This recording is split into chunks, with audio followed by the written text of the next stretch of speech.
Hey, what's up? Welcome back to another episode of the Heroic Industries Podcast. Had a great conversation today. Always have great conversations on this show. And this is the best one. This is, without a doubt, the greatest show that we have ever done. Maybe the greatest show in all of podcasting. Maybe. Just potentially. And it is with Tony Smith. Tony Smith owns a gym. Sorry, I'm doing all kinds of editing as I do this. This is kind of haphazard. Not that anything that I do on the show is super planned out, but Tony owns a owns a gym in Canada, in Ontario, Canada. He's a former SWAT guy, former cop, retired, now doing the gym owner thing, which I know a lot about, as well as the cop thing, which I know a lot about too. So we had a lot to talk about. And he gave some really cool perspectives on Canada and policing there, and then how and why he transitioned away from police work into doing different things. And it was very, very, very cool. So, one thing that we talked at length about was something that I think is worth mentioning here in giving further thought for all of us. But,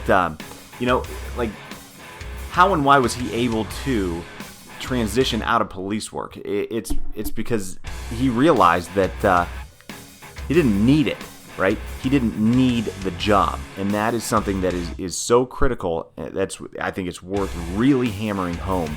That as far as the takeaway that I hope you get from this is that you do not need the role that you're playing for work. Like, your work does not define who you are.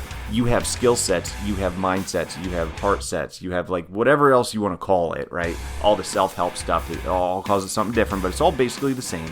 It's the skills that you have developed over a lifetime that is valuable. Like, that is valuable. The fact that you are a cop, you are a lawyer, you are a teacher, none of that really matters. It's just what you have to make money. Now, if you didn't have that role anymore, you would still be you would still have your skill sets, and you would still be valuable, right, to a lot of people. So when it comes to the whole notion of I can't ever give this job up, or I have to just put up with whatever the job tells me to do to keep this job. I got to keep this job. You don't, right? Making money is possible through any number of means. And, police work is just one of them. So what Tony figured out is that, hey, you can make money doing other things. And if it's time to transition, it's time to transition. And I really hope that you get that as a takeaway from this, as well as a lot of other things that we talked about. So that's it. That's all I got. So go ahead and enjoy the episode. And again, hit me up if you guys have anything that you want to hear, that you want to have me talk about, you're interested in a training program, or joining the Heroic Industries Network. Please reach out. heroicindus@gmail.com. Heroic, let me write this down. HEROICINDUS. heroicindus@gmail.com. If you need to get a hold of me for anything. You can also reach me at Instagram at Heroic Industries, as well as Heroic Fit 50. So enjoy, guys, and stay safe, and we'll talk to you later.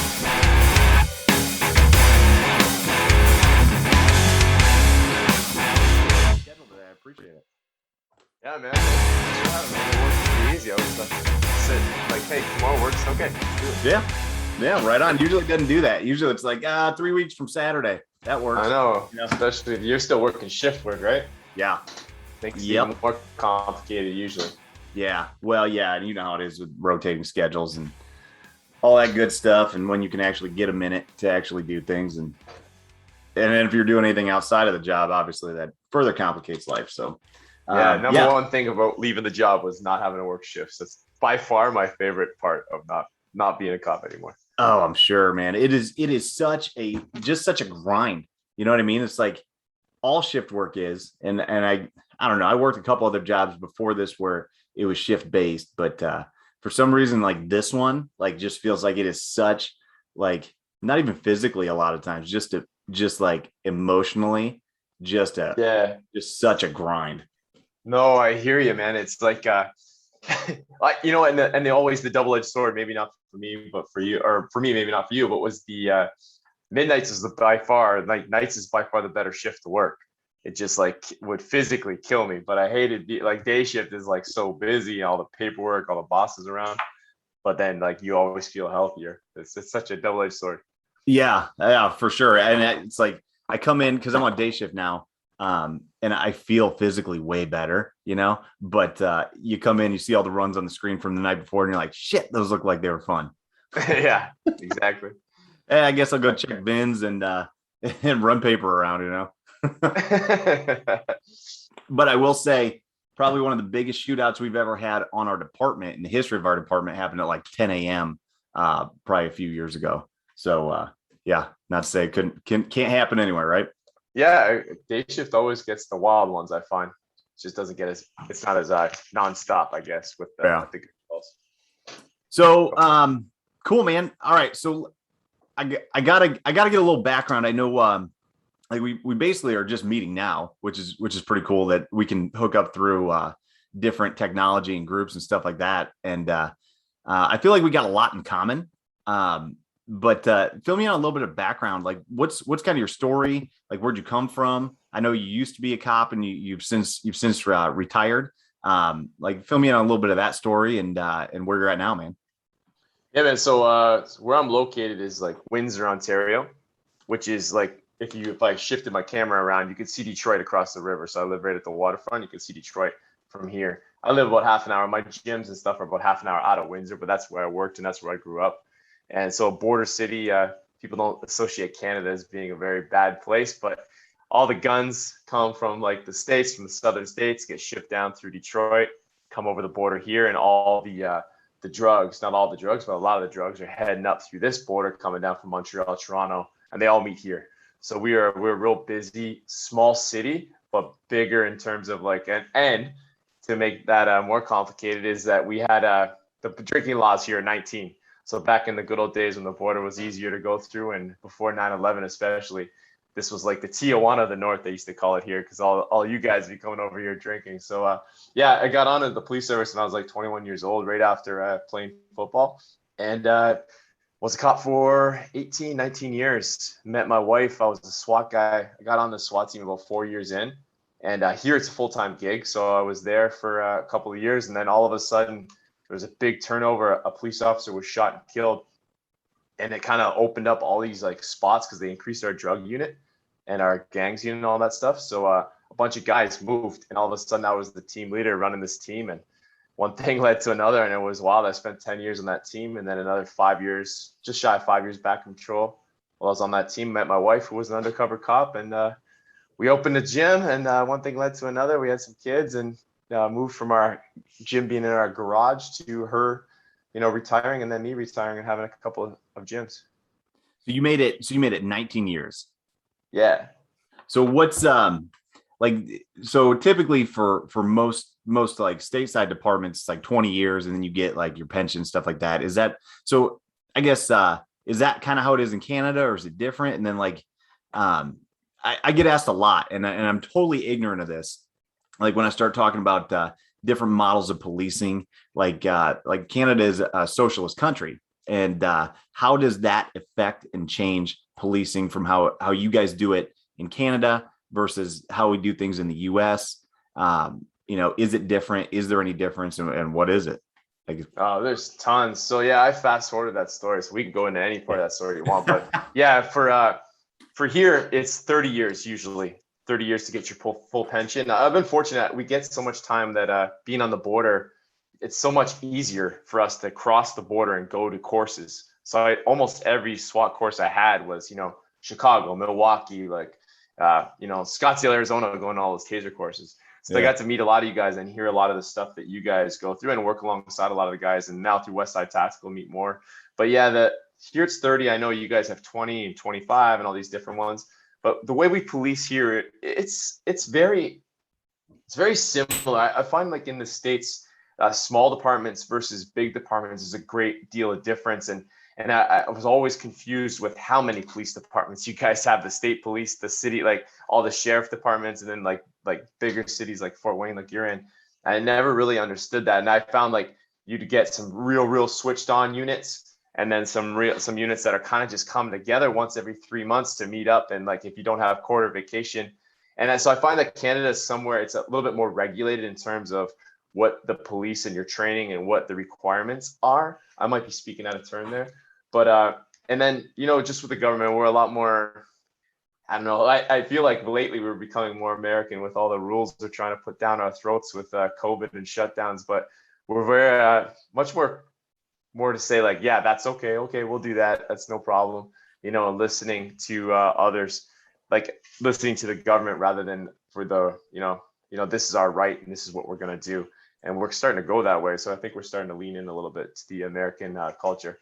But being here in this little tip, we're very isolated. Like we're kind of like we're like the most American Canadian city you could have. Like growing up, if you and I are around the same age, I didn't have like you didn't have cable TV. You had the antenna. Like every channel here is American. I listen to the Tigers. I'm a Lions fan. I had Lions season tickets, Tigers season tickets forever. That's how close it is.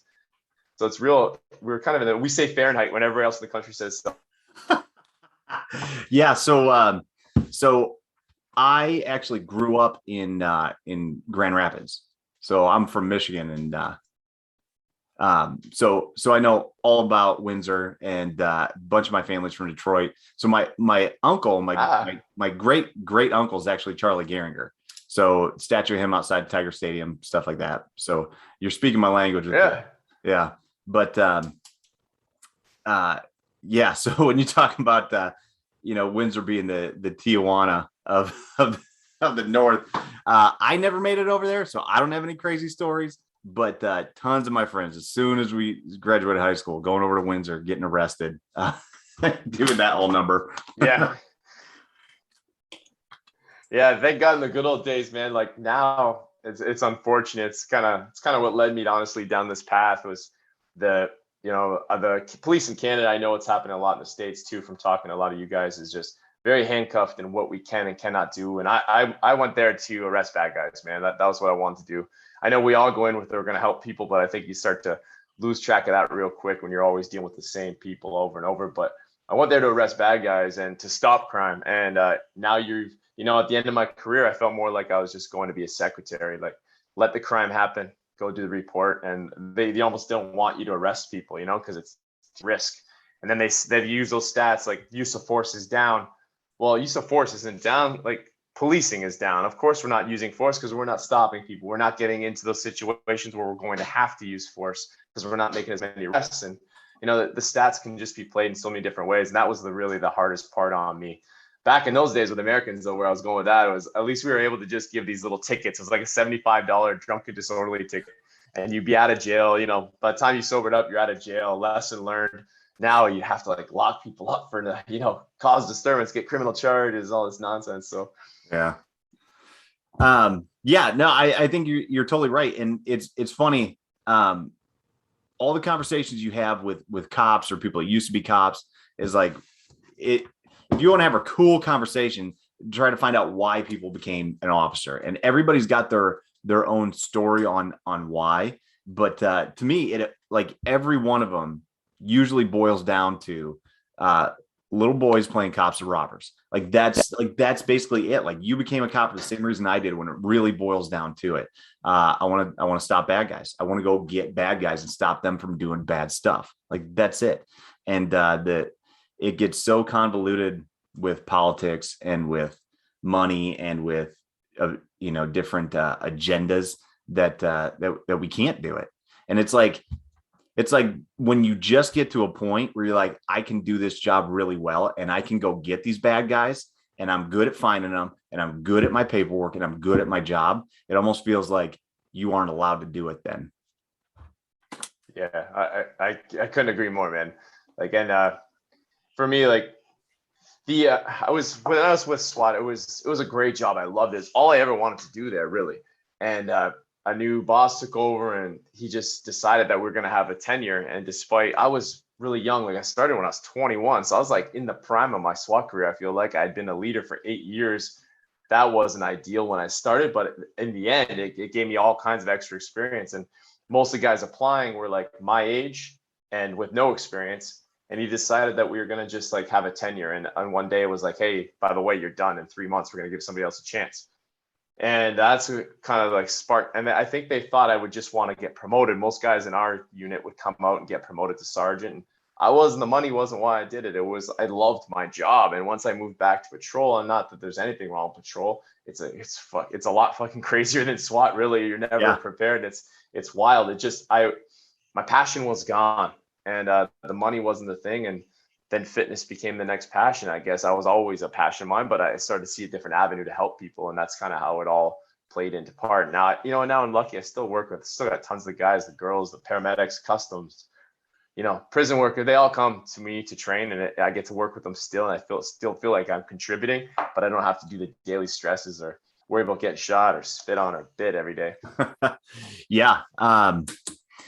Did you talk about the differences between SWAT and patrol? And it's, people, so ours is as a part-time team, so we have to do both. Right. Right. And that's what, it's like, people don't realize, like, the work with SWAT is very crazy at the beginning and right at the end, but in the middle, there's so much downtime and there's so much control that it's not as nuts as like with patrol. You never know what's going to happen next.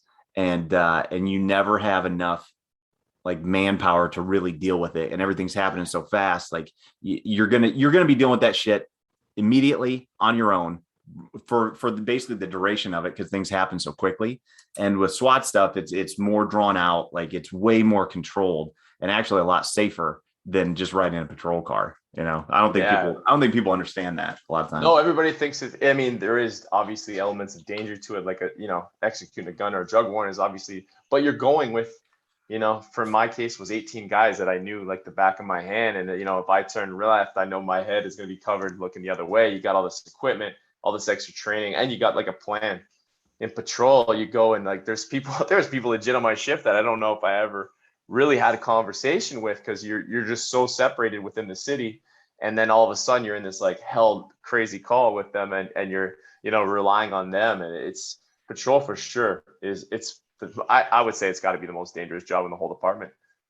Yeah, I mean, you look at the average police action, like shootings and stuff like that, like you're looking at like 3 to 5 seconds. And I was just training a guy the other day, and we were having this conversation, and he said something about, you got 7 seconds to decide, like, who lives, who dies, do I live, do I die? Like, and I was like, yeah, 7 seconds would be I would like 7 seconds to do that, so it's like 3 seconds, man, 3 seconds, 1, 2, 3, you're done. Like, did you do it correctly? Did you do it right? Did you do it wrong? Are you alive? Are you dead? Is somebody else alive or dead? Like, you got that long to figure out the whole problem, and then the entire rest of your life to live with the consequences and to deal with the armchair quarterbacks. Yeah, 7 seconds and probably less than 8 feet. What are those stats are wild, right? I mean, 7 seconds is long. 7 seconds if you put a chair or a desk in between you. How long you might have 7 seconds if you have something between you and your attacker. It is pretty crazy. Yeah. Well, tell me, as you transitioned from, this is something that I've been talking about too with people is, and I wish that like with our academies, I don't know how you guys work it, but like they tell us we go through like, usually between 18 to 24 weeks in academies roughly. And they teach you all about the job, obviously, and how to be a cop and tactics and all that. They talk a very little bit about like how not to destroy your personal life. Very little, which seems to be like, hey, maybe this should be a bigger thing that we talk about. But what I would really, I really think it's important that police officers plan for the backside of the career, just like where you're at, like something to do to transition out of this life, because you're not going to be a cop your entire life. And the stats here, and I'm sure Canada is not any different, but the average officer in the US dies within 5 years of retirement. And I think a lot of that has to do with not being able to transition into something different, like you were successful in doing. So I guess, can you talk a little bit about how you came to the decision, like go a little bit more in depth about like how you came to the decision, like, hey, I'm going to hang it up here. I'm going to transition to another part of my life, another chapter, and talk a little bit about like how you learned how to run business or how to do business, and how to transition. Yeah, of course. And I've heard the same stats here. I don't know how accurate those are still to this day. I would think that I hope they're getting better because I think I think the police departments are going in the right direction. Like, I could tell you 20, whatever it was, 22 something years ago when I started, there was no like thought into like, hey, how are you like, you went to a real bad gruesome murder. No, you didn't, like, there was no no talking to anybody. There was no anything. It was just come back the next day, go to work. And I Yeah. think they've started to build like those relationships with like, psychologists or counselors, so that you're talking to them before the bad shit happens, so you can like you built a relationship. So that I think that's for the positive. And I see a lot more cops here. My dad was a cop for 36 years, so a lot of guys used to be like that. 36 years, 38 years, craziness, right? And I see a lot more cops now, and maybe it's because of the toxicity, maybe it's for a bad reason, but a lot of guys are like 30 and out, 30 and out, 30 and out, or where you guys are 20 and out. And but for me, it was just I started the gym because I was frustrated. I didn't want to. For SWAT, we got paid to go in and work out, right? So it was an hour of my day. It was the best thing. It felt like being a professional athlete. My little version of being a pro athlete. Get in, work out, get on the road with the guys, go do some cool stuff, and then go home hours and hours and hours later. And when I got removed from the team, I kind of like said, you know what? I'm not going to go in and work out for free on my own time. I'm just going to set up a little thing in my garage, start training some people. And didn't mean to start training some people. It was actually a bartender at the place we hung out with next to the station that needed some training. I'm like, come on by, man. I'll teach you some stuff. And then he started saying, hey, can I bring some friends? We'll throw you a few bucks for your time. And one thing led to another. It became like Fight Club in my backyard. People were just showing up, which is, you're a cop, you get it. It was freaking me out. I had my wife. We had a little kid at the time. I'm like, hey, people gotta stop coming here. So we started looking into a business and started taking some courses. There's these guys, Joe and Dan, Joe Strong, Dan Goodman, the Business of Strength. They run a gym called Varsity House in just outside of New York. And I attached with them through Jim Jones, which was the certification I was doing at the time. And I attached to them, and they really ran business like a business when I was just running it like a pastime. So it's kind of like, I'm in the minors and they were in the pros, and I started learning a lot from them. And then we, here in Canada, you get a year. My wife, I could have taken some of it, but my wife being a cop, she got a year off when she had her baby. That's like maternity leave here. So after the second child, I was moved back to patrol. She was moved back to patrol, and we have our second kid, and they sent us our schedule. And the schedule is basically her and I were going to have 3 days off, like every, 90 days or something together. And my kids were going to have to sleep out 90 days a year because you can't be on the same shift when you're married and things. And it was like, man, we start doing the math, and you want to talk about daycare and driving into work and paying for parking. And, also this might sound chauvinistic, but my wife would tell you the same. Like, she was all in on being a cop. And then once she became a mom, things kind of changed, and my view of her kind of changed. Like, she's the mother of my children, and I really didn't care for her to be out working night shift dealing with crackheads. And, so we started to make a plan. And the wildest thing is like, she quits, and here the salaries are pretty good. It's like $85,000. She quits, and life didn't change here. It just shows how much money we all kind of waste and how you can adjust your lifestyle. All of a sudden, this huge chunk of cash, the gym wasn't making any money. We were like, if anything, losing money. The policing was paying for the gym, and nothing changed. We still got to go on vacation. We don't live lavishly by any means, but still got to go and have dinner, and like nothing changed except for we were happier and we had more time. And then when she went all in on that business climbed 30% because she was there and way more focused, and she was still raising 2 babies. So then 3 years later, the weirdest thing happened. I used to train a fighter, Randa Marcos, a UFC fighter, and her and I are getting ready for a fight that she's got in Mexico, and she likes to like jog to cut weight. And I'm out jogging with her. I step off a ledge on the sidewalk, break my ankle. So I couldn't go to work. And then I came to this realization over the, maybe being off 2-3 months, is that I had no desire to ever go back to work. For the first time in my life, I was away from policing a very long time, and realized that I didn't care to go there. There was no passion for me to go there, and I wanted to go to the gym every day. So I went on a course with those same 2 guys I mentioned, a little seminar, and it was like some happy feelies thing. I didn't really go. I went because there had been a shooting at the police department. I just wanted to get away and go to California for a bit. And this like, hippie type counselor guy says, "What are you scared of? Why don't you just retire then?" And I'm like, I don't know. He's like, "How many doors have you gone through in your life?" And 1,000 or whatever it is. He's like, "Why weren't you scared?"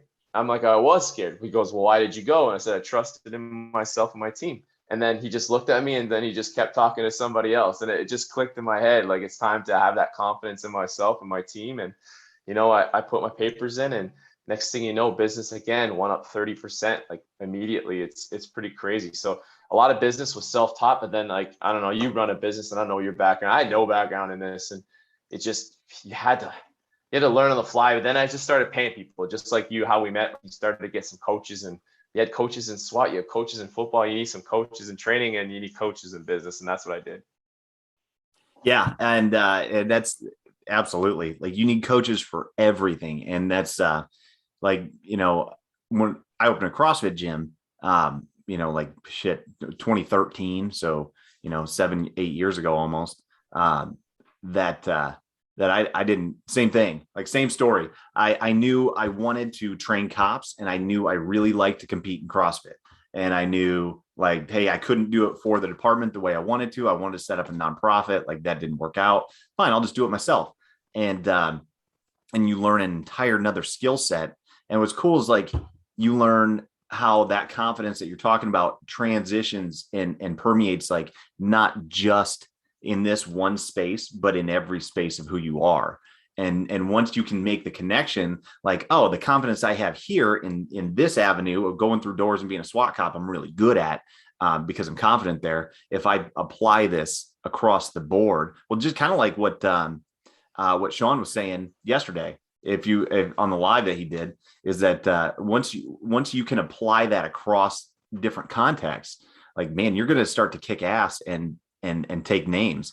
And just like what you're talking about, I've been having conversations with guys on our department that keep saying, like, well, I don't have any other skill sets. Well, what am I going to do? Because if departments start making us get vaccinated and I don't want to get vaccinated, like, I need this job.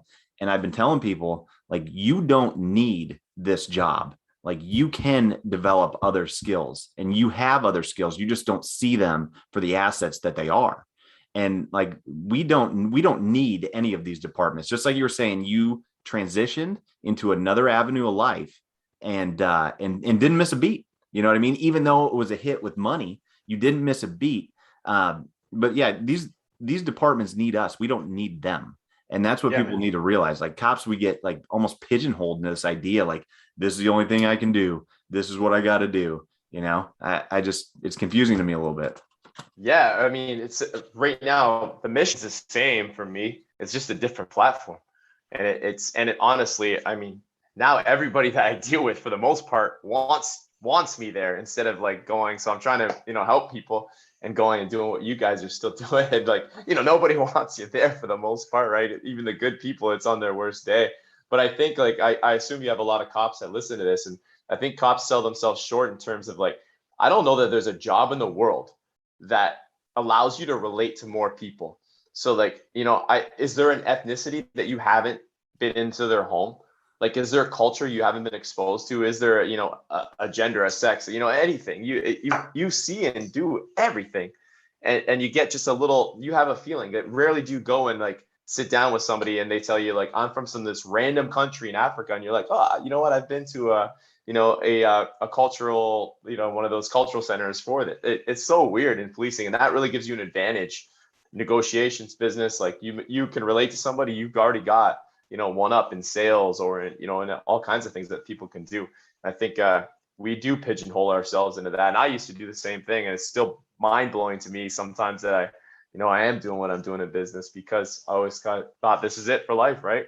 Go to retire and then wait to die.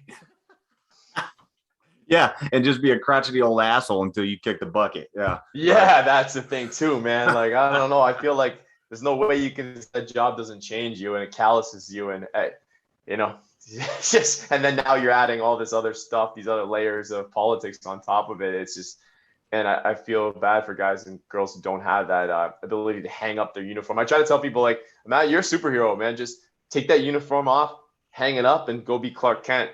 And it's really hard to do that in this job. It's very hard.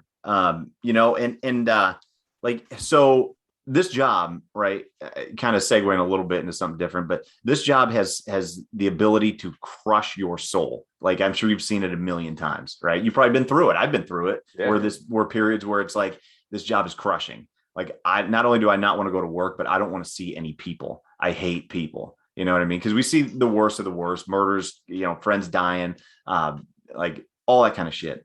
But at the same time, like having these other skill sets, like the outlet that we have for our gym, or that there were some guys that were trying to develop some business on the department. They were working a side hustle for like gaming, but it doesn't matter what it is. Like, you've got to have these other outlets and these other avenues, these other parts of yourself, so that it doesn't become all consuming and just crush your entire being. Because that's when we lose cops to suicide. That's when people kill themselves. Yeah, man. This part hits home with me. It's just there was a one point in my life about 10 years ago. I was like, I might turn it into a monster, man. Like, I'm angry all the time. I don't sleep. We're working countless hours, which I loved the work, but then after, we'd be drinking and drinking and drinking, and it was, I was still a cop, and I thought that it was all about being a police officer, and it was a lot about not handling some of this shit inside, right? I started to really pay more attention to my fitness, started to get this like side hustle, like you talk about, left the job, and I was still feeling some of those things. I was still having trouble sleeping. I was still like, having nightmares here and there and stuff, and realized that one day my little boy, he was 3, they're 8 and 6 now. My little boy says to me, he's like, "Dad, why do you always yelling at me? Why are you always yelling at me? We're such good boys." And I'm realizing, it's my reaction. If I was, you get in this cop mindset, I'm like, man, my dad, my mom, my neighbors, nobody understands me. You're so mad at everybody. And then even this little boy who, little kids, there's no evil in them. And I'm still reacting that same way. And I realized, it's time to go get some help, and went to a psychologist for, 6-8 weeks, whatever it was. And, right away he makes you feel this thing. It's like, you got PTSD. And I think cops don't realize it's easy to manage after that. And I think cops don't realize it's like in the military, things happen. I'm not that I was ever in there, but things happen real fast. And it's like, you understand that PTSD concept. Whereas it's like a blizzard. Whereas a cop, it's like a constant snowfall, just a half an inch at a time. And next thing you know, you're snowed in, but it's 20 years of nonstop snow. Right. So you kind of don't view it in the same way that you would feel maybe being in Afghanistan or seeing these crazy things that those guys have to go through. But it all kind of affects your brain the same way. So I think people really, you need an outlet, and you need to be able to walk away from the job and keep your other friends and like do those things. Because we're talking about shift work. You tend to, the only people off are your other cops, right? So you tend to spend so much time with them and not enough time away from that job. Yeah. So what you're talking about is acute versus chronic, right? So like, I always put everything into the context of like physical being, working out, like injuries even. So if we take the context that you just talked about, like military PTSD versus like police work PTSD, and the military side of things is going to be way more acute. It's going to be jam packed into a year, 2 years, maybe even 4 years if it's longer or whatever. But the duration is shorter than a 20 or 30 year police career. But we're going to see these things at a gradual, more chronic onset. And it to me, it's almost like that makes it harder in some ways, because if I have an acute injury and I blow my knee out, I know I have to get surgery to fix that knee, right? But if I have like a chronic, tendinopathy, or like hamstring issues like tendonitis, or like something that I can't figure out because it's so long term and it's not debilitating, it doesn't shut me down, so I have to go deal with it. It makes it so I have to limp along in my training, right, for days and weeks and months and maybe even years before I figure out this is a problem. I have to get this addressed. And by then I might have done so much damage that I can't go back to the way I used to be. And that to me is like kind of like what police work is, where it's like, oh man, by the time I figured out that my life was a train wreck and I was dealing with all these PTSD issues that I never thought, because it's so like low grade but chronic, it's like shit. You wake up and you look back, you're like, what did I do to myself? Yeah, no, I think that's a great analysis, and I don't think either one of us are trying to downplay what's happening, like in the military and the acute situation. I wouldn't want any of that either, for Right. sure. But I think, yeah, you kind of like you do it for so long, you just figure that, yeah, no, this is just normal life, and you don't really feel it starting. You don't really feel that, but now being on the outside and talking to some of my friends and hearing the way they snap and they get so angry, like we're sitting around having a fantasy football draft. What are you so mad about, man? And it's that constant tension and your reaction to those people around you, and a tendency to kind of like make stories in your head, like, a little bit. And it's just I think it's getting better. I think it's better for the younger, the newer generation of police officers. I think they're being trained a little bit better on this. But the idea is don't get sick, right? Like, if you don't Yeah. want, like we talk about COVID, like if just don't get COVID, like that's the best way to deal with COVID. Just don't get it. Right. Same thing with PTSD. Just don't get sick, man. Then you don't got to worry about getting treated. Right. Yeah. Just avoid it altogether. Yeah. So do things, stay out. It's just like it though. Like I'm not a anti-vaccine or this vaccine. I don't have it myself, but I think it's like, do the things like keep your body and mind healthy. You won't get sick. And the same thing applies to, PTSD, right? Yeah, absolutely. If you like, what don't be looking for the magic pill. You got to do the work prior Right. to, right? You can do it prior to or after. It's way easier if you do it prior to. It's like, Build resilience first. yes, like how do we fight obesity? Don't get obese, don't get fat. Like, Yeah. get in shape, stay in shape, don't fall off the wagon. Like that. Yeah, that's absolutely the same exact analogy, man. Absolutely. That's pretty, it's pretty crazy. It's a good thing. I'm happy to see a lot more people talking about this, and that's one good thing to come out of all these lockdowns is so much attention to mental health, I guess. Yeah. Yeah, you don't have a choice. Yeah. Like, Yeah. sometimes you Nothing get else stuck. to do. Yeah, you get stuck in a room, you can't do anything, and sometimes you gotta you're gonna look in the mirror at some point and say, I'm the only one here. look at this shit. So what's the status with Canada with lockdowns? Like, where are you guys at? Oh man, my gym. I was flipping out. You guys were open so much longer, or we were closed. Man, 16 months or something in the last 19 or 20 months. At a certain point, I just decided to just open, which puts me in a real difficult position with some of my friends. Not that they're out looking to charge people for being open, but I just didn't want them to have to show up to a call and have to make the decision between not listening to the government's laws and charging a friend. So it was awkward, but we've made it through it. We've been through 3 complete lockdowns. So for probably I guess the shortest was probably 4 months, and the longest was the first one, which seemed like forever. So what are Right now we're open though. Are these actual? Well, that's good. I'm happy to hear that. But are these actual laws that have been passed, or are these mandates? Because like here, they're just mandates, and really, when it really boils down to it, like the health department could fine a business, but if you want to stay open, they can't arrest you. Like, there's no laws really. Like there is a law, but I think it's real gray. I think it would be easily defeated in court. It's a violation of a 90-day or a mandate, a governor's mandate. A violation of a governor's mandate is the law that we have here, but that is stipulated to be a short term, meaning to me 30, 60, or 90 days, and that's it. It's not a way to circumvent constitutional rights. Right, and that's the argument here. Exactly. Okay. That, but within our own Canadian law terms, basically. Yeah. But like the province, which would be the equivalent of your state, the province made a decision that we're on like lockdown, all these different rules, and they deemed who was essential, who wasn't, which was also fucking mind blowing. McDonald's is essential, my gym is not. Yeah, completely arbitrary. Right, and they basically said you can't be open, but we also have what's called our Charter of Rights, which is kind of like your Constitution, which says, basically I have the right to earn a living for my family, which they're violating, and all these things, and then that's where it became. These laws, it takes forever in Canada. That's one thing. Like, I went to a murder trial once. This is hilarious. Some American guns down some guys from Detroit. We lock them up here. We end up on trial there. 2 days we're in court. It was within like 60 days, 2 days in court, the guy gets like life times 2.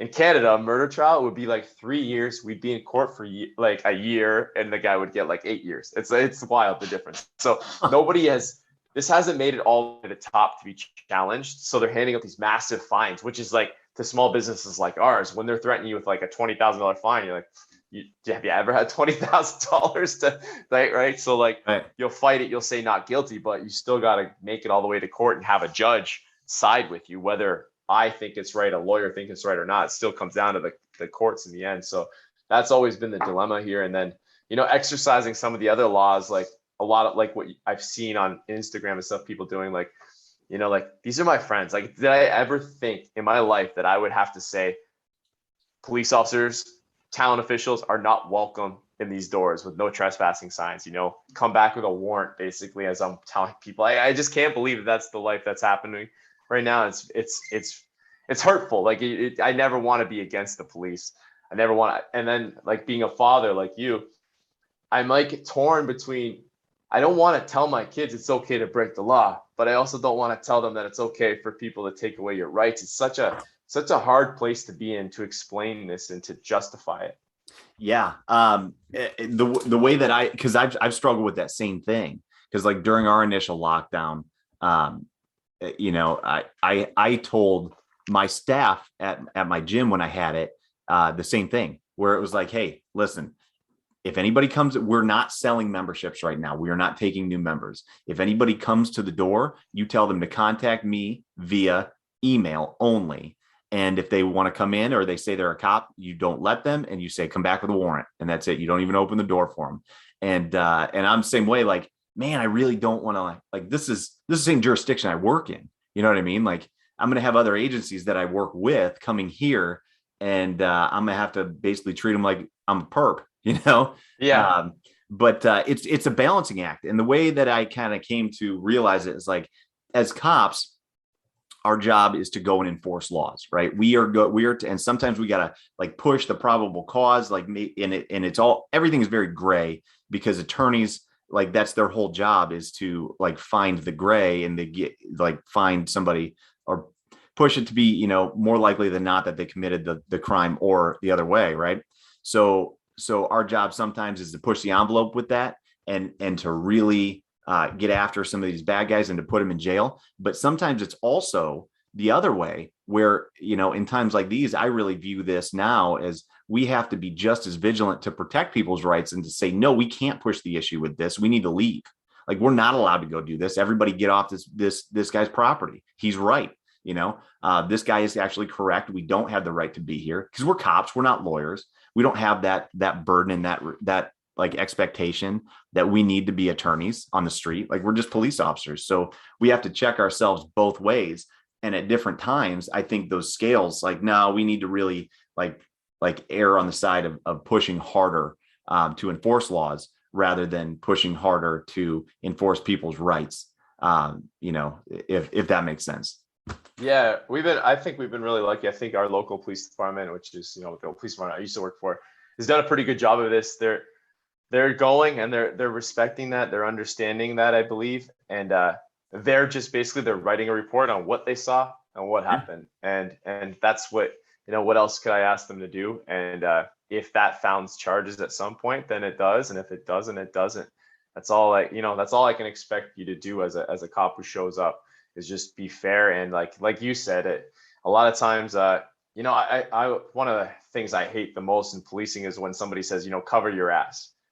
Lock this guy up to cover your ass. In the case of domestics are terrible. I'm definitely not saying, go out, beat women or anything. What I'm saying is, if you truly think as a police officer that this didn't happen, you shouldn't arrest somebody to cover your ass. Yep. I tell this story. One of the things that just got me sick and the most, and really made me pinpoint that I was going in the right direction on leaving the police department, was there was a young man, and he was on a bus, and a mental health, we call it MHA, so a mental health, somebody who's got some issues going on, stands up with a knife and is scaring everybody on the city bus. The side door opened, whether the bus driver opened or not, I don't know. And this kid two hands him out the door. Guy falls, smashes his head, might die, because he hit it wasn't like the guy jumped on top of him. He just pushed him, two-handed him. He hits his head on the curb. And I show up a little bit late, and the boss is telling the young officers to arrest this guy. Cover your ass, arrest this guy. We'll figure it out later.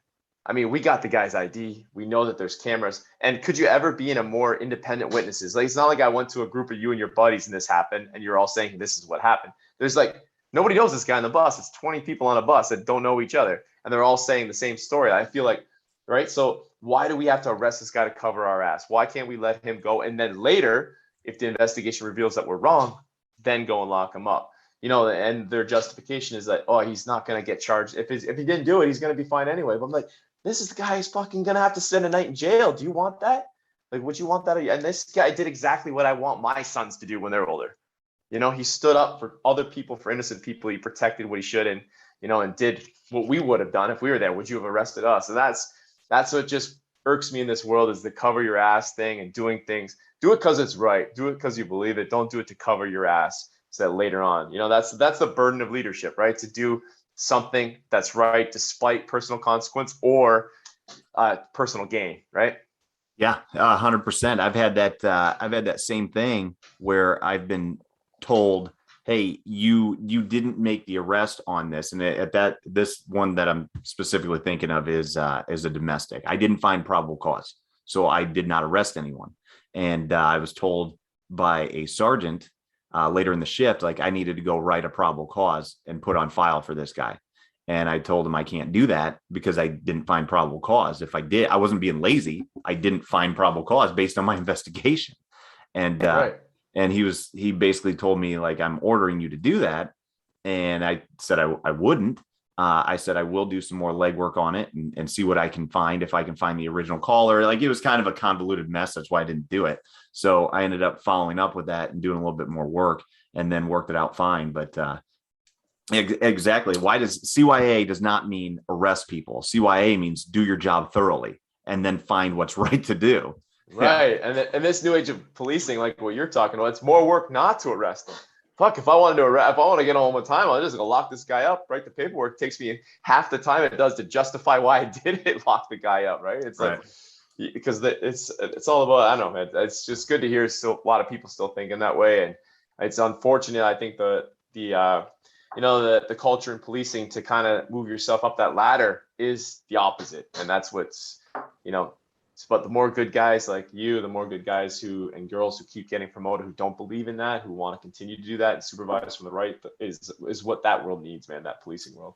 Yeah, I think it's being able to, like, detach yourself from the idea that, oh, I'm going to get in trouble if I don't make this arrest. No, you won't get in trouble as long as you did your job the right way. And someone might question you on it, and that's fine.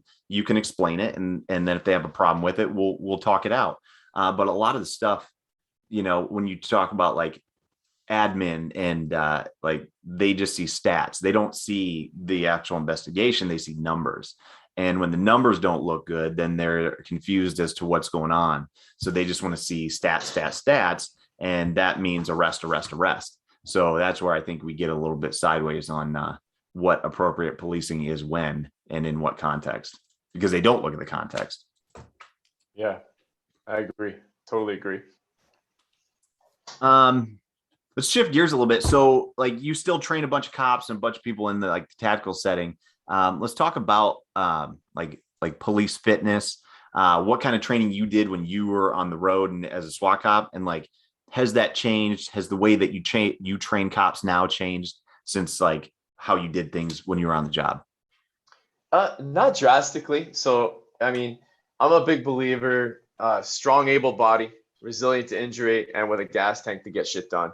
So and then, which was crazy, is how much does that really apply to, like, the people I train now, who are a lot of just, you know, like, not, I say normal people, but they're not police officers, not all first responders. It kind of applies. Like, the stronger you are, the healthier you will be. Like, being strong has never really been a bad thing. Resilient to injury, obvious, you know, advantages there. And like, when we're training as SWAT guys, and you have to be able to do anything. I call it just, what can you do getting out of bed? That's like my rule. Like, what can you do getting out of bed every single day? Because that's what it's about in this job, right? Like, you're driving around, and it might not be bed, but it's just like it. You drive around for 8 hours on a boring shift on a Monday night, and fucking next thing you know, you're running up some stairs to fight a a guy who's all messed up on crystal meth. So what can you do getting out of bed? And I think a lot of police officers go wrong. And one thing I try to discourage is like the overuse of cardio. I think, like in 20 years, I've been in 1,000,000 foot chases. If not 1,000,000, but you get what I'm saying. And I've never seen one that's gone longer than a mile, really, right? So A mile. yeah, that's an exorbitant one, right? Like what do they Yes. last? 30 seconds. Like Right. so like, and when in real life, if you're not a police officer, first responder, do you ever have the need to run 10K? Right? It's like I'm right now looking at my kids outside playing, like I might have to run 300 meters to grab them if they fall off the swing and hurt themselves and carry them back. So like that's what I see as functional. And just not getting hurt is always being as strong as possible and not getting hurt, but also, having the energy, the gas tank that when I get to a fight, after I ran up those stairs, I can actually still handle myself. Or after I track that guy down on my 30-second sprint after him, that I have enough energy to get him handcuffed and locked up. And that's kind of always what I've preached to my guys and to myself, and now to newer cops. Worry about the guy who's going to stand there and fight rather than one who's going to run away. Oh, well, yeah. Yeah, I like that from a hedge your bet standpoint. The only thing that I would say is like overuse of cardio. Yes, but don't mistake that or confuse that with the fact that aerobic capacity and having just a good aerobic base is going to lead to health, longevity, and your ability to increase your total volume. Right. So like that's right. where I guess I misspoke there. I'd say most like don't make that your only source of fitness. Yes. I guess is a better way of saying that. Yeah. So if you're the higher your aerobic base, the better. Yeah. If you're a one-trick pony and you are even if you're a triathlete, right, but you're like 110 pounds as an adult male and you want to be in law enforcement, like that's probably not going to serve you as well as maybe you ought to give some of that up and get a little bit stronger, right. and gain a little weight. Yeah. Balance is key. Also, the other end of that thing too, like hanging out these West Side gyms, like being, I don't want to be, is an 800-pound deadlift, all the weight I'd have to put on to get there. Is that worth it for my long-term life longevity? No, it's like, if you're somebody who practices fitness and you're in a very specific realm, you're offensive lineman, you better be doing something, you need that weight, you need that behind you. If you're a marathoner, you need that too, and you don't want too much strength. But a police officer, a fireman, a paramedic, your average just parent, you just need to be like a GPP fitness level. I would weight towards a little bit of strength, then with a good cardio base in there too. Yeah, and then really identifying like a few things I think is real important and critical is like what are you struggling with now? You know what I mean? Like, can you identify like, hey, do I need to err on the side of like losing 20 or 30 pounds, or do I need to err on the side of getting stronger and transitioning into more of a strength base? And then two, like looking at, because inside of police work, like there's obviously different specialties. Like, what's your specialty, and do I need to like direct my training to be a specialist? So as SWAT cops, we got to carry a little bit more gear, so we're going to need a bigger base of strength, I feel like. Right. I mean, I dropped 20 pounds when I lost that team. I just didn't have to, I didn't have to carry around that big old gun. And I'm a short guy. I was one of the smaller guys on the team. Like, I had to carry around that big old gun. And my those fucking vests were so much heavier than they are now. I was so jealous when I go and hang out with these guys. But I feel so old that like, that world, it just fast forwards so fast, especially with the military stuff, like getting into law enforcement. It's crazy. But yeah, that I find that's a good, if we're going to say like, just, the broad spectrum policing, another thing that I focus on huge with the guys and girls is those hips, man. They're that carrying that gun on your hip. And then also like you're talking about your abducting, how many times in a day to get out of that cruiser, like in and out on the same leg. A lot of times it's just your hips are the way I can't pigeon pose on my right leg to save my life worth anything. Right. It's like, take some time on that. So just like we talked about PTSD, building up, like spend time now so your hips aren't all messed up later, because I think everybody who's ever worked in that cruiser, and the fucking good of the chairs are like, you get a guy who's huge like you leaning in there and stretching it out and bending it backwards, like the cruiser chair, then you get in and you're leaned this way when you're trying to drive, and oh man, it's just a mess. Yeah, well, and that's what I always say is like, whoever designed police duty gear like hated cops. Like it was their goal was to destroy cops. Like, hey, let's put all this shit right on your hips and then put you into spinal flexion all day and Yeah. just sit in the worst position you could possibly do for spinal and hip health. And I want you to do it for 8 to 16 hours every day for the next 20 years. Like, what do you think? When they took it off the hips, they put it up on our chest. And then I was like, oh, my hips feel so much better. But then my back, my thoracic was like this all day with all that gear on your chest, right? Yeah. And then you need neck surgery because you're all forward necked and your C spine's all jacked up. Yeah. Right. There's no good way to do it. And like Kelly Starrett, I think, of like formerly Mobility Wad. I think they're the Ready State now. Big CrossFit guy. But he talks about undoing the bad time. And I saw him do some videos where he talks to some military, like helicopter pilots, and they're jammed up even tighter than a squad car a lot of times. So they got to undo the bad time. You're going to have bad time in a squad car. How do you undo the bad time, right? How do you preemptively, just like we talked about earlier, like get ahead of that curve because we know we're going to be in a shitty spot. And then how do you undo it on the back end? And that makes a huge difference. But if you don't have a plan, it's not going to go well. Yeah. I did one of those body scans, those Staiku body scans. And right after I resigned, it's just an overlay. It just, body fat and all that stuff. But my point was it does an overlay of your body, like over a course of time. And, from just after I retired to now, I almost look like those Homo sapien pictures from back, like I'm like slunched over to like spending so much time, so many band pull apart space pulls, things that are like, aren't glorious in the gym, but just trying to open that thoracic up because of now being on my computer a lot. Just, it's funny how you can reverse some of these things, but what you do in the gym is only an hour, right? And how many times a day are you in a police car? Or if, like my wife who spends so much time here going up and down the stairs with laundry baskets, like if she walks up that stair the wrong way every time, it's going to, that 1 hour in the gym is going to fix her unless she's really focusing on fixing the problem, right? Yeah, that's it. That's why I used to tell people at the gym, like, you have 1 hour to come in and train and do things right. And then you have 23 other hours in the day to fuck everything up. So if you don't layer the other 23 hours, like, you're not going to make any progress. So anytime people get stuck with progress, it's always like, all right, the issue is not at the gym, typically. Like, the gym is good. Like, you're doing good stuff there, regardless of what you're doing. But what do you do in the other 23 hours? All right, well, I'm never prepping food. I'm always eating out. I'm staying up till 4 a.m. and I drink Mountain Dew every day. Okay, well, those are problems. Like, we need to undo these 23 hours outside of this one. Yeah. Don't miss having lunches on my hood.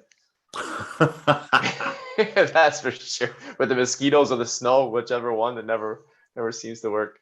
Yeah, no kidding. So like with nutrition and stuff, what did you do on the job to maintain like nutritional wellness, or was there anything? Yeah, my biggest thing was whole foods.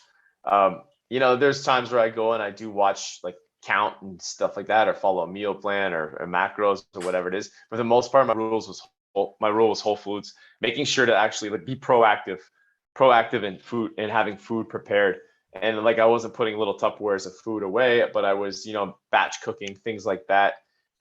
My wife was incredible. When I was on that team and I would get called out at all hours of the night, we always made sure there was food ready before we went to bed because of the call outs. And she would, to her credit, I don't know why, or she would get up and she would like throw something in and I would leave with a lunchbox, ready to go. And so always having ample food.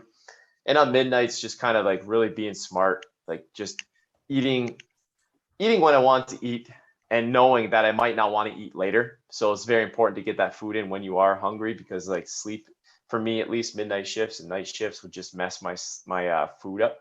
So that was really it. I would just really focus on staying hydrated, countering all that coffee that we drink in one shift, and then whole foods all the time, and staying away from, so I was on night shifts especially, or in the cruiser, staying away from like the heavier carbs. I know they do have a great purpose, and I'm not an anti-carb guy. I just felt like when I was shifts where I was working, they brought out the worst in me. They kind of made me feel shitty in the car. Yeah. How about you? Same thing. Like, you can't be dogmatic with nutrition in general. But like I was kind of the opposite. I found that using when I was on nights or mids, like I'd get off at between 4 and 6 a.m. That using specifically targeted carbs at the end of my shift, the last like 2-3 hours, like doing heavy carbs, that did a lot for me to help my sleep quality. That was Yeah, the it helps you biggest sleep. thing. Yeah, so it jumps that, like your insulin goes way high, and then you add some protein into that mix. So you do heavy carb, moderate protein, maybe an hour before end of shift, right? And then that keeps your insulin up. And then as you sleep, right, your cortisol is going to raise. So they're on opposite ends of the spectrum. Like when cortisol goes up, insulin goes down. That's how that teeter totter kind of works. So as your cortisol raises, that'll wake you up in the morning. So on a normal sleep cycle, like you'll go to sleep at night, and then cortisol will raise, it'll spike, and then when it spikes, you usually wake up. That's about daybreak for normal humans. When you're on shift work, it obviously fucks all of that up. So if you can sort of try to get those insulin cortisol relationships to function the same or similar, that's going to help improve sleep quality. It's still going to be crappy, but again, like how do we undo the bad time? That was something where it was like, all right, if I understand like at least this part of this hormonal relationship, then I can trigger that through some targeted nutrition stuff, during my shift. But I've also seen where we try to do that and it affects people differently because they're dealing with other issues on top of just a fucked up sleep cycle. There's also some other stuff going on, and like we can't utilize the carbs in the same way. So it gets tricky, Yeah, it is, to each their own with that kind of stuff. I find even today, like a very normal sleep pattern, in bed by 9:30, up at 5 a.m. almost every day. I find like eating too close to bed, no matter what it is, kind of messes me up. Another thing with the cruiser is like, I'm not a huge supplement guy. I believe in the word supplement, like we're supplementing real food, but having 1 or 2 shakers with protein powder in it at all times, for when you get the 14 or 16 hour shift, because that would be when you're like, hey, grab the junior guy and send him to McDonald's to grab a bunch of McMuffins, right? And then that's where the wins are, is like being proactive in the way, just bringing a couple extra snacks or a can of tuna, something that's going to get me through those extra couple hours if I do get stuck there, and stop me from grabbing a bagel or something that's going to make me feel shitty later. Yeah, no, absolutely. Not to I've found this to be helpful for emergencies, right? Well, like call outs where, I don't know if helpful is the right word, but effective, but not healthy. Because sometimes you got to do shit on the job that's not healthy. Like this job is not healthy. I think we can agree on that, Oh, there's no argument there. Right. So, sometimes like you're saying, if you're not prepared, you're going to be stuck getting a bagel. But if you're going to a call out for a barricade and you're going to be there for, 8 hours ish, and you haven't already eaten for 16 hours, like you're going to have to get something in your system or you're going to be a train wreck. So you're going to have to eat a freaking bagel and maybe some cream cheese because it's got a lot of fat and it can sit in your system for a while digesting. So that's not healthy. That's not optimal. But sometimes a calorie is a calorie and you got to get it done. Now, being proactive about that will ensure that you don't get in that spot. And, it's like self-defense. Like, what's the best self-defense? Don't be there, right? So right. If you don't put yourself in that spot, if you're not in that alley, then you're not going to get jumped for your shoes. Same thing with this. Like, don't be a victim. Be proactive. Yeah, I gotta say, on a call out though, when you smell the pizza come. When the bosses order the pizza during the call out, and it's so funny how they got all this equipment on. They'd be passing around pieces, make the plate out of the box and like drop it at different guys' spots, all devouring that pizza. But that's something that you're saying too. Now you get the insulin spike, and like you also, if you don't eat that stuff, it does. When you have a cheat meal and you don't eat that stuff that often, it charges you up a little bit. So yeah, well, yeah, it's like extra carbs, extra, high calorie, dense calorie food. But I'll tell you what, like last year during the riots, we had extended, details we were on, and we would get like pizza or coney dogs like every night. So it's like tons of food just like shoveled there, all super cheap. And it was like, you know what? I don't know when I'm gonna be done with this. I'm gonna have to eat a decent amount of this to make sure that I can sustain the next, 6 to 8 hours. Yeah, man. I don't know. It's about money. You got money in the bank, right? If you're living that 80-20 or 90-10 lifestyle, and over and over, day after day, week after week, year after year, you go and you have a weekend where you eat like shit. You have money to spend. Well, a lot of people are, they're putting themselves in the red all the time, and you just don't have money to spend. That's kind of how I look at Yeah. fitness and nutrition. Just put more money in the bank than you take out. You should end up ahead. Yeah. When using age is the other factor. Age is like interest. It's still taking some money out when you're not looking. Yes, that's the government. It's taking your money. Yeah, exactly. So yeah, that's your tax. But yeah, you're totally right. It's at 80-20, like if you can be on 80% of the time, and then you have that wiggle room for an emergency, just like your budget. Like I had my well go out. It was like $10,000 to get fixed. Like if I wasn't semi-responsible before that, I would have been in a world of hurt, but got it taken care of, and didn't, I'm still buying food for my kids. So yeah, and nutrition is the same way, and the job is the same way, where it's like, okay, I know that riots aren't going to happen forever, and I got this period of time that I'm going to have to basically be stuck eating some poor quality food. I know that I've done the work so that it's not going to destroy me, and then I can come out on the other side and get back on it. Yeah. Oh, you're right. Everything we keep saying keeps coming about with that.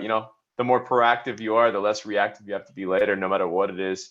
Whether it's your mindset, your fitness, your health, injuries, everything just comes back to being the more prepared. The better having a plan is better than having no plan, right? And then you can adjust from there, and taking that immediate action when you need to. Deliberate action plan, immediate action plan. We talk about it all the time. And what's the best case scenario, and what are we going to do right now to handle this situation with what we have? And I think that's what it always comes down to. In business, I'm finding that's the case, right? We weren't planning for COVID, but thank God we did some things that had us planning for emergencies. Just didn't imagine to be that one. Yeah, and when you think about it from like, again, sort of an academy setting or a training setting and standpoint, like how we do things as cops, we always plan for tactical, plan for traffic stops, plan for pursuits. Like, how do we end pursuits? How do we deal with armed subjects? So we have tactical game plans for that, and really, I think we just need to go back to kind of like what we said earlier about how to use these skill sets that we have in this context and put them in just a different context, and that'll help us just take more control over our lives in every facet, rather than just the job and just the tactics for the job. Yeah. Off topic. What are the chances that you're the only people I know in like Indiana? I mean, I know one other guy just with Westside, but the only two people I know in Indiana, of the thousands of people that are probably on that app that we use, you reach out to me, and within 2 seconds we have a connection between the guys living up there. I was like mind blown by that. I'm like, what is this? No chance. Because I saw your Fort Wayne thing. I'm like, what? Yeah. Such a small world, man. Yeah, that was nuts. I kind of thought the same thing. I was like, I wonder if he's talking about, yeah, absolutely. I was like, holy shit. Such a small world. Such a small world. But what I've been taking away from that coaching is, man, like the planting your flag, and you talked about it earlier too, like leaning, like with cops not maybe understanding their strengths, is just leaning into those strengths, just really going with what you think you do best and leaning into it. That's been really helping me. Yeah. And then like you talked about it, and it really just, like when you said about how you transitioned into your business and how you didn't want to go back to the job, it was like, follow the passion, like follow and listen to where, whatever you believe God, I try to listen for God's plan for me every day. What does God want me to do today? From a big picture, from a small picture, but whether it's God, universe, like whatever, you got to listen to where life is pushing you. And then you take passion and you listen for that, and then it'll guide you where you need to be. Yeah. Funny. I when I went to retire, I didn't go to just retire straight up. I had a meeting with the chief, and I told him like, this is, you know about my business. He knows me. He was around for a long time. And I said I could have used my sick days. I could have, I could have taken some promotions. I could have taken some lateral transfers that would have screwed some of my friends, but I knew this was my strategy. And I'm asking you for a leave of absence. And lo and behold, they denied it. And now I've let that go. But at first I was pissed, right? Because I didn't think it was fair after all I did there and all the good things I did. But it's his decision, and it is what it is. But and when I got that email back from him that says request denied, I just said, well, based on your decision, I quit next week, and walked out and never came back. And I went back. I have good relationships. So I've been back, but never went back in uniform, I guess. So what I'm saying with that is, like, you talk about plan and the universe or God, whatever it is everybody on this show believes in or listening believes in. But had he given me that leave of absence, I wouldn't have had the I wouldn't have had the I don't know what the word would be. Like, I was like, I'm hanging from the cliff now. I gotta go. Like, I had to jump off the boat and swim rather than jump in with a life jacket on. You know what I'm saying? I would have had a fallback. In a year, this made me go all in, and there was no, like, once I quit, there was no going back, right? I'm sure I could go with my tail between my legs and hand my resume back in, but like, the idea was, had he given me a leave of absence, I probably wouldn't have gone in as strong and as hard and as focused as I did. So in the end of the day, as much as I disagreed with him, that was probably the best thing that he could have ever done to me. Yeah, and it's all about your perception of the events, not the events themselves. It's how do you perceive them? And because you could take that either way. You could have held on to that bitterness towards it and been like, man, fuck that. Like, that's some bullshit. They should have done this. But you reframed the whole thing and saw it for what it was. And you were like, well, this actually allowed me to put more effort and intensity into where I was going anyway. So it actually helped you to fast track your business by him denying you. Yes, exactly. I mean, it wasn't that very day where I had such a positive mindset on it, but yeah, like, sitting and reflecting and having the ability to say, like, hey, like, if you and I got into a debrief over a call, we might get a huge argument today, but to go back home and sit quietly and think, what was Anthony saying there? You know what, maybe he is right. And being able to kind of shift that back to where you could make it a learning point rather than a losing point. Yeah, that takes time to develop, though, and it takes maturity. And you have to practice doing it every day. It's like, all right, so what does this look like? What is this actually saying? Yeah, isn't it funny how you go in life? You're like warrior, and then you start to shift a little bit more towards being a monk.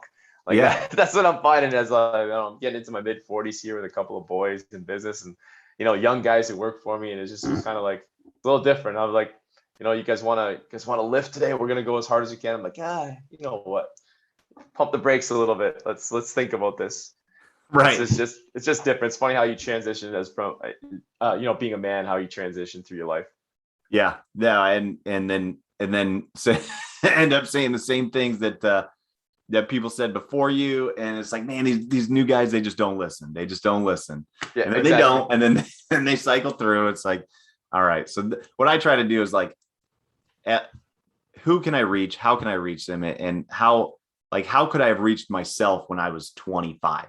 Right. So that's how I try to approach and address, like, anybody. Like, my oldest son is 13. Like, all right, how could I have approached myself at 13? How do I wish my dad would have approached me when I was 13? And then I try to meet him there so that I can actually create some impact, some change, and impart some knowledge, Yeah. Yeah, man. I think that's a great way to look at it. So, cool. So what are you doing, like, right now? Are you working on any, like, projects? I saw I think a couple things on Instagram that you're kind of. Yeah.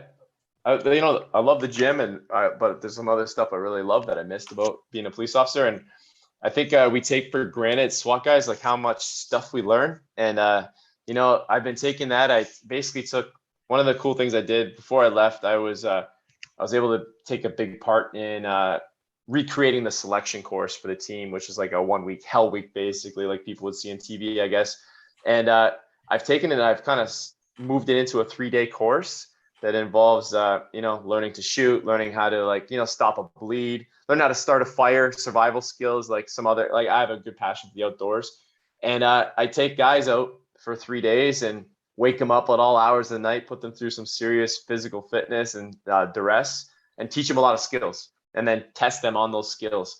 And the feedback has just been outstanding, and it's just become this like passion of mine. And whether I make $1 from it ever, it doesn't seem to matter, because I just love being back in that world that all the things I loved, I was kind of missing and didn't realize how much I missed it, and or how much I guess my friends and I had, because I bring a lot of my guys still who are doing the job. They come out and they guest instruct. How much we have to offer to, to teach people about how, like you said early in the thing, how these skill sets apply to life. Even just transitioning through the OODA loop and making decisions, or negotiating, or listening to people speak. How much does that help with your relationships? If you actually listen to your wife instead of just talk. So like, that's what we do for 3 days, and it's an absolute. We call it blast. It is a blast. Basic leadership and survival tactics. So it's been a lot of fun. Love doing that. That's actually a very cool acronym. Most of those acronyms like totally suck. You know what I mean? But that's that's a cool one. Very good, sir. Excellent work. Well, I appreciate that very much. And yeah, I got the podcast, the Tango One podcast, which you're going to be a guest on real soon. And another passion project that kind of came out of COVID, and I didn't realize how much fun I'd love like doing things like this and getting to network and meeting people from all over the place through Zoom and hearing their stories. Yeah, outstanding. Well, that's all I really got, man. And I know I don't want to keep you too long, and we're going to talk again, hopefully next week. But where else can people find you on like social media and stuff? Yeah, so Instagram, Tango1_Tony. So Tango1_Tony is my Instagram. You can also look up the Garage Gym, which is the Garage Gym _ are my 2 Instagram handles. The gym is kind of separate from my own thing. It's a little, and that's it. Or you could reach out. You can see me on the website too, tango1.ca. If you're interested in coming across the border. I know you guys all know how to shoot, but nobody here does that stuff. Awesome, man. Well, thank you so much, and yeah, we'll be in touch, I'm sure. Yeah, thanks so much for having me, man. Talk to you soon.